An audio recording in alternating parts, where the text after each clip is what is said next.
Bonjour à tous. Alors, aujourd'hui, je vais faire une vidéo pour vous faire part de mes recherches récentes sur la grippe. Alors en fait, jusqu'à présent, j'avais compris que la grippe, c'était dans le monde réel, c'était synonyme de attraper froid. En italien, en fait, l'ancien nom de la grippe, c'était influenza di freddo, c'est-à-dire l'influence du froid, avant que ce soit renommé en virus influenza. Et en anglais, ça se disait common cold, c'est-à-dire le froid courant. Et donc récemment, je suis allé fouiller en fait. Je suis parti de l'ancien nom de la grippe qui s'appelait catarrhe. Et donc je suis allé fouiller un peu dans l'encyclopédie Gallica. Et je suis tombé sur un docteur des années 1850 qui s'appelait Joseph François Tira. Et ce qui est intéressant dans cette période, c'est qu'en fait, à l'époque, dans le domaine de toutes les sciences, en fait, les gens étaient avant tout des philosophes, avant d'être des médecins, des scientifiques. Donc, ils avaient encore en fait cet esprit critique qui leur permettait de ne pas être enfermés dans des croyances et de pouvoir repartir à zéro si nécessaire. Et donc il faut quand même rappeler les bases de la théorie de la connaissance, c'est-à-dire que toutes les connaissances qui sont produites aujourd'hui dans les sciences, en fait, font partie du domaine du relatif. C'est-à-dire que, sachant que c'est un sujet qui observe les objets, on peut avoir qu'un point de vue subjectif sur les choses. Et d'ailleurs, dans le domaine de la biologie, on peut pas comparer le corps humain à une machine. C'est-à-dire qu'une machine, c'est l'homme qui l'élabore à partir d'éléments qui sont tangibles et reproductibles. Et donc, il peut en faire un mode d'emploi et le transmettre. Et du coup, on sait comment fonctionne la machine. Mais le corps humain, c'est pas du tout la même chose. Le corps humain, on peut en avoir qu'une vision extérieure. Et même pas intérieur parce que il faudrait ouvrir des corps vivants pour voir le fonctionnement. Ce qui est quasiment impossible. Et donc la théorie de la connaissance qu'on appelle gnoséologie ou épistémologie. Alors en français, l'épistémologie en fait c'est réservé uniquement à la science, tandis qu'en anglais ça correspond au terme gnoséologie en français où ça recouvre tous les domaines des connaissances. Donc en fait, pour élaborer des connaissances, donc en fait, elle part de postulats qui sont eux-mêmes des croyances. C'est-à-dire que pour établir des théories, il faut toujours un point de départ pour les établir. Même si on essaye d'émettre des théories qui collent aux faits, en fait, on peut très bien avoir plusieurs explications différentes qui fonctionnent pour les mêmes faits. Et en ce sens, la connaissance ne peut être que relative. Parce que si elle était absolue et que c'était la vérité, il n'y en aurait qu'une, elle ne pourrait pas être multiple.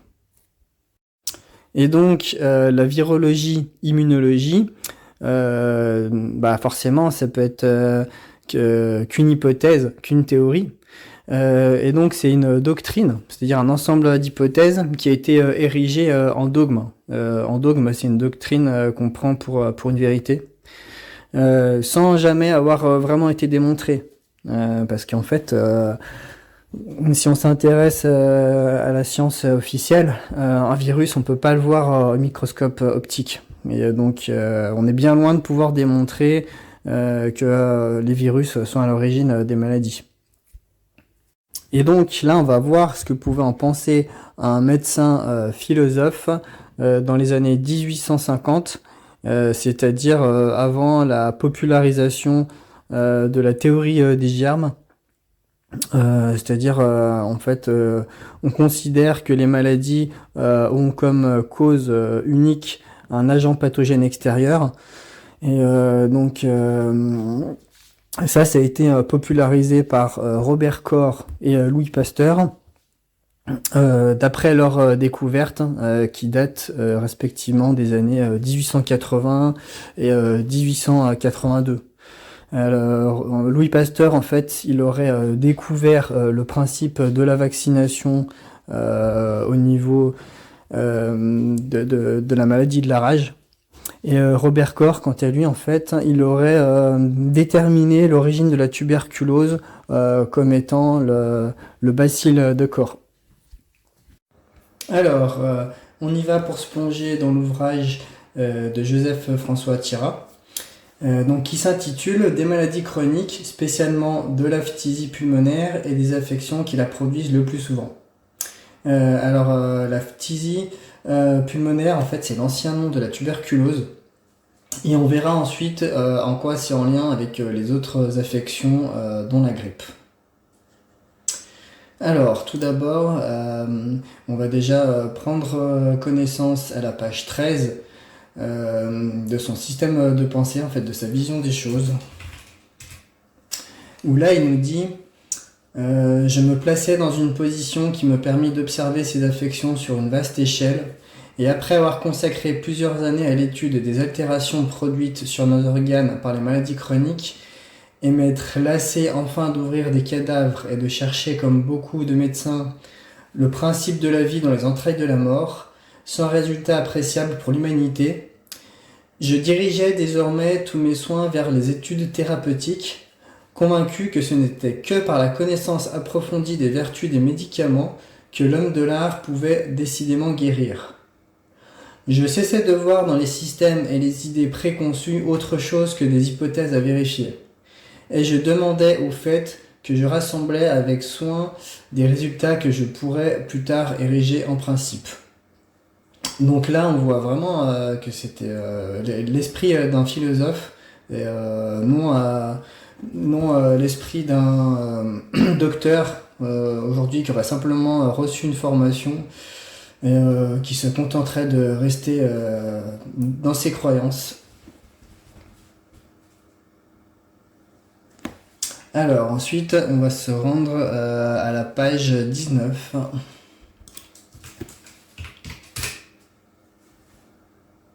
Alors là, il va nous parler donc de la phtisie pulmonaire, qui est de la tuberculose. Et donc il nous dit « Je me bornerai à prouver par de nombreuses observations que la phtisie pulmonaire est parfaitement curable dans les premières périodes de la maladie et que, contre l'opinion générale de beaucoup de médecins, je possède des moyens efficaces soit pour la prévenir, soit pour guérir cette affection, surtout quand elle est accidentelle. Dans les considérations générales qui formeront le premier chapitre de cet ouvrage, je ferai connaître l'opinion des médecins sur la nature et la cause des maladies chroniques, et principalement de la phtisie pulmonaire. Je prouverai que le principe de ces affections réside dans le système sanguin et que, pour en obtenir la guérison radicale et certaine, un traitement général doit leur être opposé. Alors, ensuite, on va se rendre à la page 30.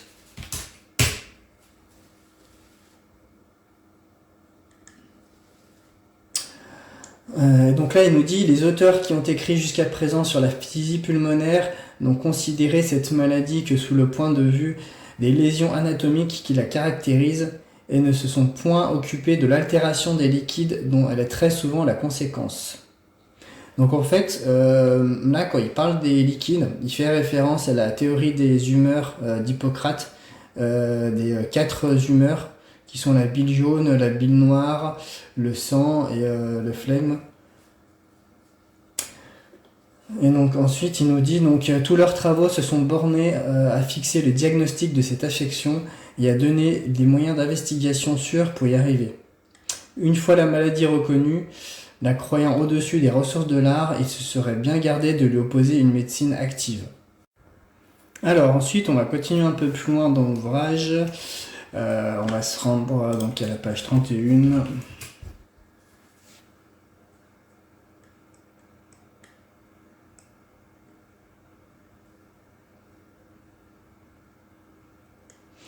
Et donc là, il nous dit Bonnet et Morgagni ont commencé des recherches qui se sont terminées par les travaux de Pinel, Bichat et Brousset.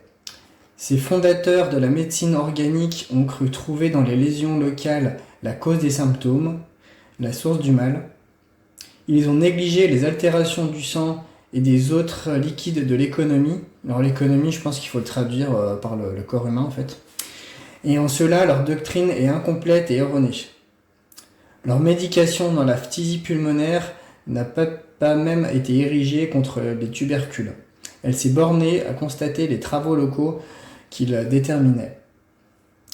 Pour moi, je regarde les lésions locales qui se forment dans les maladies graves comme la conséquence de la lésion des liquides, et les opinions des esprits les plus avancés de notre époque, tels que Andral, Magendie, etc., viennent à l'appui de cette nouvelle manière de voir. En cherchant la source des affections chroniques, ils ont montré qu'elles résidaient principalement dans le système sanguin. Monsieur Fourcault, par des expériences qui ne laissent aucun doute, a soutenu la même opinion. Tous les animaux dont ils avaient rendu la peau imperméable à la transpiration sont morts comme asphyxiés dans un délai d'autant moindre qu'ils n'avaient plus complètement fermé les orifices de cet émonctoire. La transpiration cutanée est donc une fonction bien importante, puisque supprimée en totalité, elle amène la mort, et que supprimée en partie, elle donne lieu à une altération du sang et conséquemment à de graves maladies. Mais elle n'est pas la seule cause de l'altération du sang. Outre les virus ou venins, alors en fait ici on parle de virus, mais il faut bien comprendre que c'est pas du tout la définition actuelle et le concept du mot virus qui serait un agent pathogène extérieur. Avant en fait il fallait traduire le mot virus par poison. C'est-à-dire qu'en fait ils considéraient que les humeurs, si elles n'étaient pas régulièrement nettoyées, comme le sang, en fait, ils pouvaient s'empoisonner, et c'est en fait ce poison qui circule dans les humeurs qui désignait par le terme de virus. Donc je reprends. Outre les virus ou venins qui peuvent l'infecter, une nourriture insuffisante ou de mauvaise qualité, en donnant en trop faible proportion les sucs destinés à réparer les pertes de l'économie, conduisent également à l'altération de ce liquide. Connaissant les fonctions intimes du poumon, la délicatesse de cet organe et ses sympathies avec la peau, il est facile de remonter aux causes probables de ces affections. Le poumon, en effet, est l'organe de la sanguification. C'est dans l'intérieur de sa trame organique que se complète la digestion.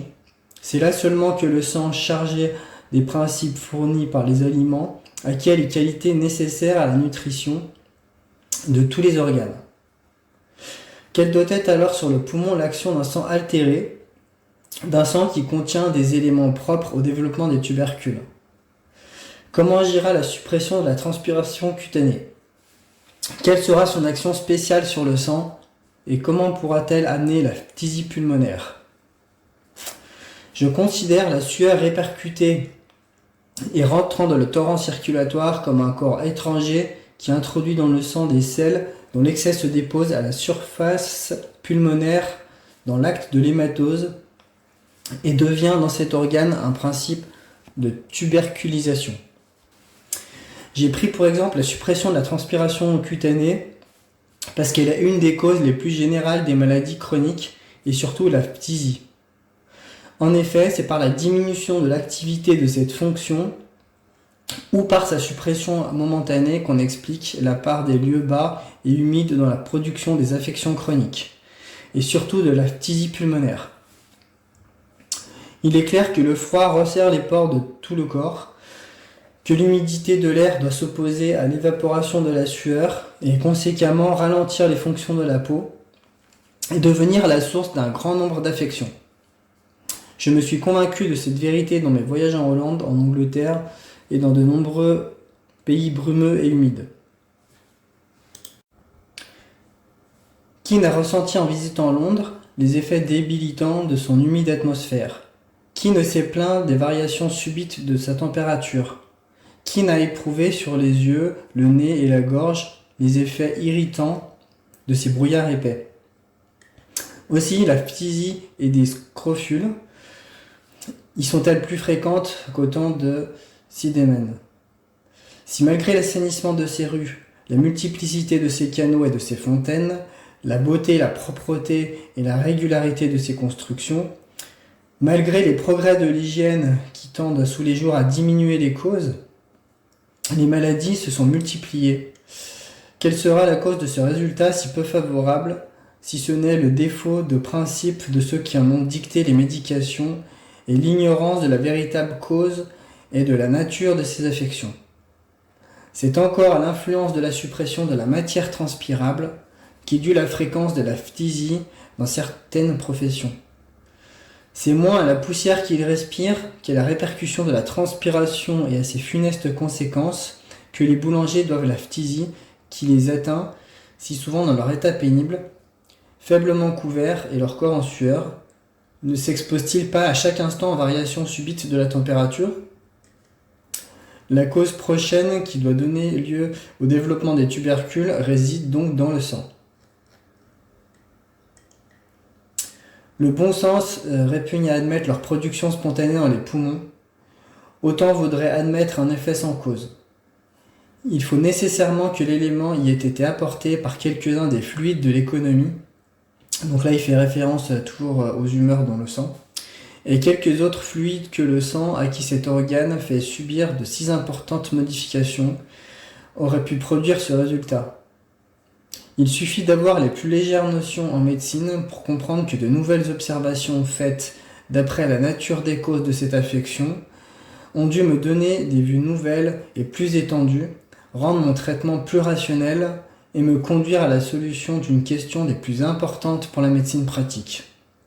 Alors ensuite, un peu plus loin dans l'ouvrage, il va nous en dire un peu plus sur ce qu'il considère comme l'origine, le déclencheur de la phtisie, donc tuberculose. Car ce n'est pas tant le froid qu'il faut redouter qu'un refroidissement subi au moment où la peau est ouverte à la transpiration, car un grand nombre de graves affections ne reconnaissent pas d'autre cause. Les vêtements doivent varier selon le climat et la température des saisons. Dans les pays et les saisons, la température est très élevée et uniforme. On doit, afin de favoriser la libre circulation de l'air, porter des vêtements très larges de toile ou de coton. Mais si les changements sont fréquents, si des vents froids et humides succèdent tout à coup à une grande chaleur, il faut alors adopter les tissus de laine qui s'opposent à la déperdition de notre chaleur propre et n'absorbent pas celle du dehors parce qu'ils sont mauvais et conducteurs du calorique. Les vêtements doivent alors être plus étroits afin de ne pas livrer passage à un air froid et glacé.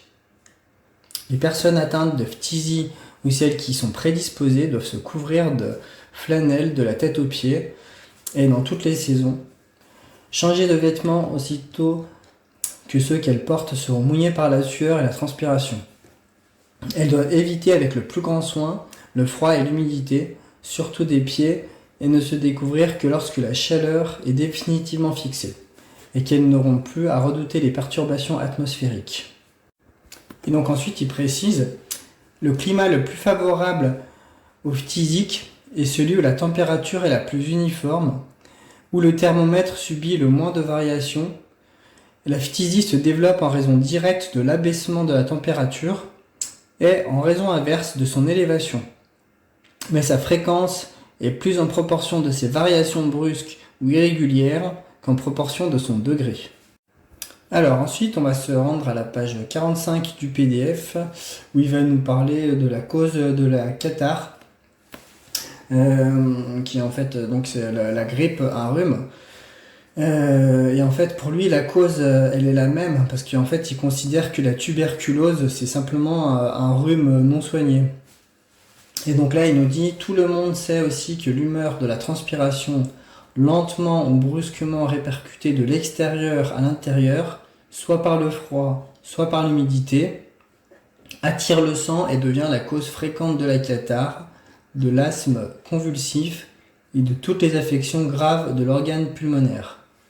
Et donc un peu plus loin, donc page 274, donc en complément, il nous dit les causes principales du catarrhe pulmonaire aigu, vulgairement appelé rhume, sont le refroidissement subi de quelques parties du corps, spécialement de la poitrine et de la plante des pieds, un air froid et humide, le dégel, l'ingestion de boissons glacées dans l'estomac, surtout lorsque le corps est en sueur, l'inspiration des vapeurs irritantes, etc. Alors ensuite, toujours dans le même ouvrage, donc il y a une partie concernant les traitements et les remèdes, donc à la fois de la grippe et de la tuberculose. Et donc là, il nous dit les secours de la matière médicale devront être secondés par l'hygiène. Une des conditions les plus importantes, c'est l'action de la chaleur. Elle a beaucoup aidé à triompher des cathars considérés comme incurables. Broussais en avait déjà constaté l'importance lorsqu'il dit dans son traité des phlegmasies que les cathars invétérés conduisent inévitablement à la phtisie pulmonaire de l'habitant du Nord s'il ne va pas respirer sous un ciel pur un air chaud et bienfaisant. Ensuite, on va descendre un peu plus bas. Et là, il nous dit les substances qui entretiennent une légère transpiration à la peau ou une douce excitation seront beaucoup plus utiles que les sudorifiques trop forts qui épuiseront le malade en excitant une transpiration trop abondante. Ainsi, je favorise les diverses sécrétions par des boissons légèrement laxatives et sudorifiques, telles que des infusions de sureau mielé, dans lesquelles je fais entrer une faible quantité de nitrate de potasse.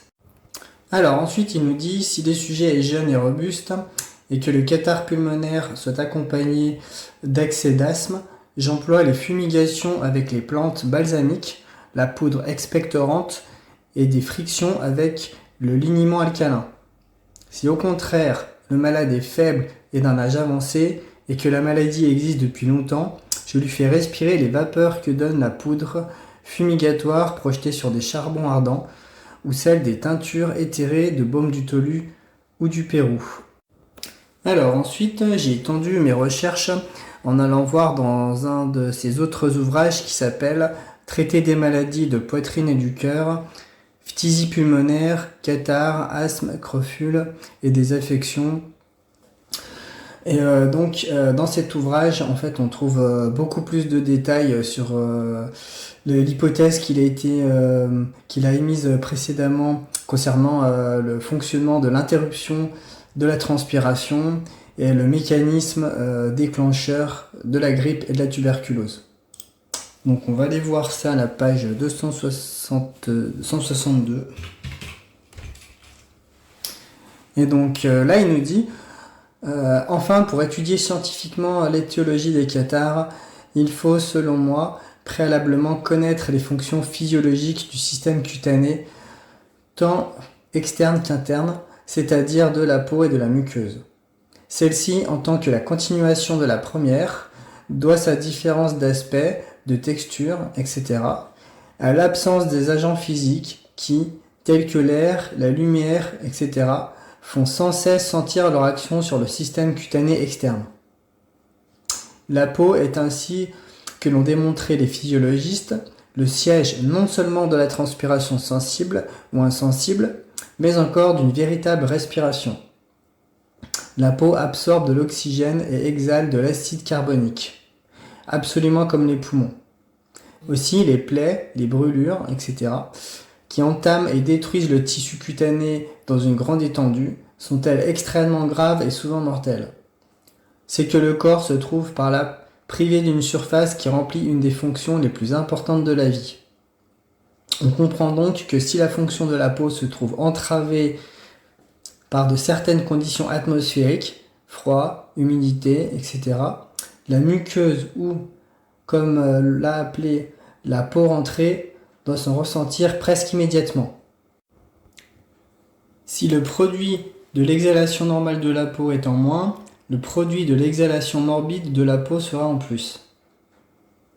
Cela est si vrai que pendant la saison chaude et sèche, c'est-à-dire à l'époque où la fonction exhalatoire de la peau est au maximum d'activité, en rendant des sueurs abondantes, la fonction sécrétoire des muqueuses est à son minimum d'activité et réciproquement. C'est à ce moment aussi que les maladies de la peau sont aussi fréquentes que les maladies des muqueuses. Catarrhes, bronchites, etc. sont rares, ce qui vient à l'appui du principe que les maladies d'un organe sont en raison de l'exercice auquel cet organe est soumis. En résumé, je ne saurais assez vivement insister sur ce grand principe sur lequel repose, selon moi, toute la médecine. Toutes les fonctions sont solidaires. Plusieurs d'entre elles sont complémentaires l'une de l'autre. Tel est le cas de la fonction de la peau et celle des muqueuses. Alors maintenant, Je veux faire une synthèse de sa pensée sur le déclenchement et le fonctionnement donc de la grippe et de la tuberculose. Donc en fait, il voit le corps comme un système qui à la fois reçoit des nutriments et doit évacuer des déchets. Et dans des conditions normales, la peau serait un des principaux émonctoires qui en fait évacuerait les déchets du sang pour le rendre le moins toxique possible. Et la grippe, elle se déclencherait par un arrêt subi ou prolongé de la transpiration, notamment lors d'un coup de froid, faisant que le corps, au lieu d'excréter les déchets au travers de la peau, va le faire au travers des voies respiratoires, des muqueuses, et va générer du mucus, en plus de déclencher la fièvre, qui elle vise très certainement aussi à relancer la transpiration. Ensuite, j'ai décidé de poursuivre mes recherches en creusant la piste du lien, du moins du rapport entre la réduction de la transpiration et le déclenchement de la grippe, pour voir si par hasard d'autres dans le passé avaient pensé la même chose. Et donc j'ai fait une recherche et là je suis tombé sur un article de l'encyclopédie première édition de 1751 de Diderot et d'Alembert, tome 2, page 771-772. Là on me dit les causes éloignées du catarrhe sont tout ce qui peut occasionner la surabondance de l'humeur des glandes dont j'ai parlé ci-dessus, comme la suppression, la diminution de la transpiration, en sortant d'un endroit chaud et passant subitement dans un lieu froid, en s'exposant à un vent violent, soit à pied, soit à cheval, ou en chantant ou en criant dans un lieu exposé au grand air. Le traitement de cette maladie consiste dans le rétablissement de la transpiration par les boissons abondantes d'infusion ou de décoction des plantes légèrement sudorifiques. La boisson abondante d'eau tiède suffit quelquefois pour parvenir à ce but. On y mêle cependant quelques cuillerées de sirop, comme celui de capillaire, de guimauve et autres de cette espèce. Alors, nous voilà arrivés au terme de cette vidéo. J'espère que le partage de ces recherches vous auront plu. Donc on a vu l'ancienne manière de concevoir la grippe au moins entre 1750 et 1850. Avant la théorie des germes qui était formulée à partir des années 1880 et qui s'est poursuivie avec le développement de la virologie.